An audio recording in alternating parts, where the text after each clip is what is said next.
there. Now, that comes as relations between U.S. President Biden's administration and Israeli Prime Minister Netanyahu's government are growing strained. Over the weekend, Mr. Biden again underlined the need to get more aid into Gaza and warned against an Israeli operation in Rafah in southern Gaza.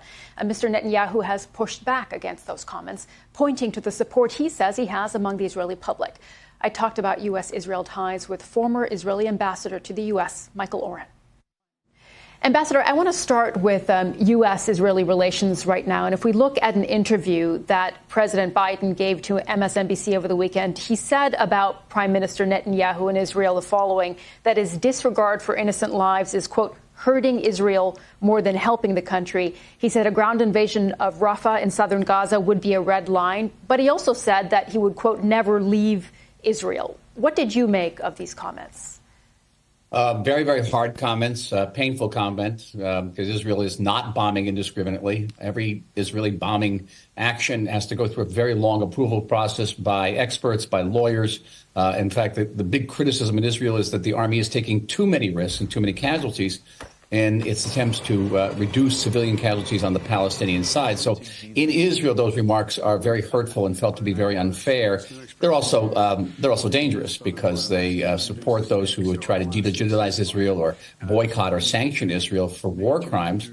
And it sends, I think, a very problematic message to Hamas. If you're Yahya Sinwar, the head of Hamas, and you hear comments like that, you think, OK, I just have to hold on a little bit longer, create a situation where I'm using Palestinians as human shields, have Israel kill more of those Palestinians, and eventually the United States will break off Ambassador, from Israel and try to. Are you saying that President Biden's words are emboldening Hamas?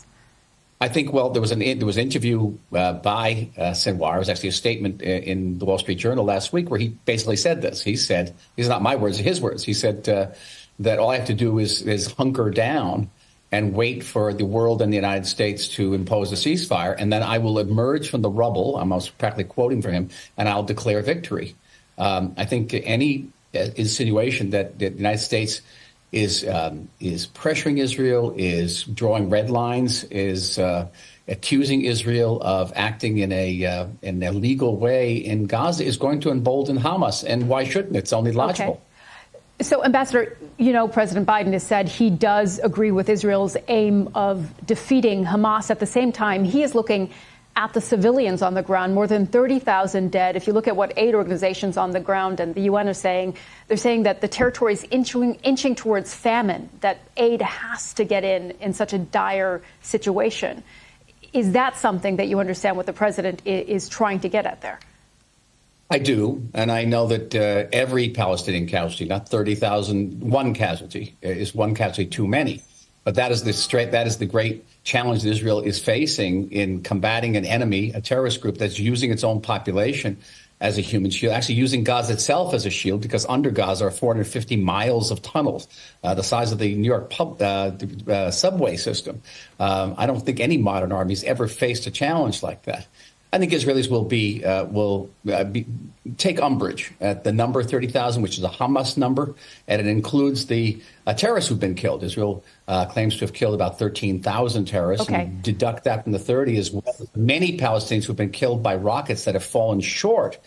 And you're going to get a combatant to civilian casualty rate, which is about a quarter of what the United States had in Iraq and Syria and Afghanistan. So, Ambassador, Israelis are going to take umbrage at that. We have seen aid organizations and the UN on the ground saying there has been a mass loss of civilian life in Gaza during this military operation. And as I mentioned, at the same time, the amount of aid that is getting in has been far too little for the suffering of the civilian population on the ground. Why is Israel then limiting the aid that is coming in? Because this has been one of President Biden's criticisms at the moment. And we know, and again, Israeli leaders, including our president, Isaac Herzog, who's not Benjamin Netanyahu, who's the former head of the Labor Party, has said that there's plenty of aid ready to go in, but the UN agencies and other international agencies have been unwilling to take it in, which has now compelled the Israeli army to escort these convoys in. You saw what happened in that very tragic incident about a week and a half ago with that convoy. No one else is willing to take the aid in. And, for example, the president has talked about creating this floating dock off the shore of Gaza. By the way, that was originally an Israeli proposal. We floated it, and that's not a pun, back in October. still you're going to have to get the aid from the beach into Gaza. And if not to be any American boots on the ground, who's going to take that aid into Gaza other than the Israeli army? So, Ambassador, I should say that the UN says that aid can get in. It is Israel that is limiting the number of checkpoints, and also that the inspection process has been far too excessive in being able to get that aid in quickly. But just in the short amount of time that we have left, I'd like to ask you, do you think a ground operation in Rafah in southern Gaza, where more than 1 million people are sheltering, do you think that is imminent? I think it's imminent. For national survival in Israel. This is not a war for security. It's not a war of choice. It's not a war that we asked to happen. And it'd be very good if the international community, including the BBC, would ask Hamas to lay it down in its arms and release the 132 hostages, which it continues to hold. We have no choice but to finish this war.